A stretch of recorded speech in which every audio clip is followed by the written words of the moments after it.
দীর্ঘদিন স্থিতিশীল থাকার পর 2010 সালের শেষের দিকে হঠাৎই ব্যাপকভাবে চাঙা হয়ে ওঠে ঢাকা ও চট্টগ্রামের শেয়ার বাজার। তবে সেটি ছিল ক্ষণস্থায়ী।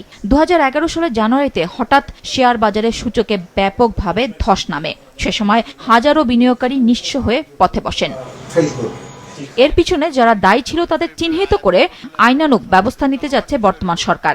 সংসদে নির্ধারিত প্রশ্ন উত্তর পর্বে জানিয়েছেন প্রধানমন্ত্রী তারেক রহমান, ধারাবাহিকভাবে শেয়ার মার্কেটের পতন ঘটিয়ে হাজার হাজার বিনিয়োগকারীদের নিঃস্ব করার জন্য যারা দায়ী তাদের চিহ্নিত করা সহ তাদের বিরুদ্ধে আইনানুগ ব্যবস্থা গ্রহণে বর্তমান সরকার পরিকল্পনা গ্রহণ করেছে। ইতিমধ্যে শেয়ার মার্কেটের কেলেঙ্কারি অভিযোগ দুদক কর্তৃক অনুসন্ধান কার্যক্রম পরিচালনা করা হয়েছে।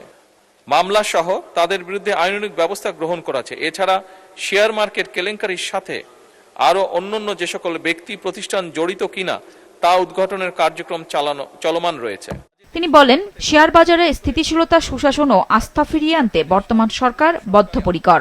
কয়েকজন বিশেষজ্ঞ ব্যক্তিকে দায়িত্ব দিয়েছে, নিযুক্ত করা হয়েছে তাদেরকে সিকিউরিটি এক্সচেঞ্জে, এবং অবশ্যই আমরা আশা করি যে তারা আমাদেরকে সঠিক পরামর্শ দিবেন, যার ভিত্তিতে শুধু ঢাকা নয় চিটাগং স্টক এক্সচেঞ্জকেও আমরা ইনশাআল্লাহ শক্তিশালী স্টক এক্সচেঞ্জে রূপান্তর করতে পারব। তিনি আরো জানান, শুধু শেয়ার বাজার নয়, বীমা কোম্পানির আত্মসাৎ করা অর্থের বিষয়েও তদন্ত চলছে।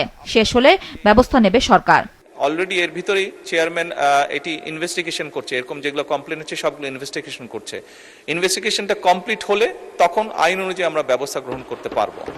এক প্রশ্নের উত্তরে প্রধানমন্ত্রী বলেন, প্রাথমিক ও মাধ্যমিকের শিক্ষকদের বেতন ভাতা বাড়ানোর উদ্যোগ নেবে সরকার। প্রাইমারি এবং সেকেন্ডারি এই শিক্ষকদেরকে যদি আমরা সঠিকভাবে ট্রেনিং দিতে না পারি, কিন্তু শুধু ট্রেনিং না, ট্রেনিং এর সাথে তাদেরকে তাদের সম্মানীয় যদি বৃদ্ধি করতে না পারি, তাহলে অবশ্যই আমরা প্রত্যাশা করি না যে তারা ভালো কিছু ডেলিভার করতে পারবেন। আমাদের তাদেরকে প্রশিক্ষণ দেওয়ার যেরকম কর্মসূচি রয়েছে, সঠিকভাবে তাদের সময় এবং তাদের মেধা শিক্ষার্থীদের পেছনে ব্যয় করতে পারেন, সেই জন্য তাদের সম্মানই বাড়ানো প্রয়োজন বলে আমরাও মনে করি।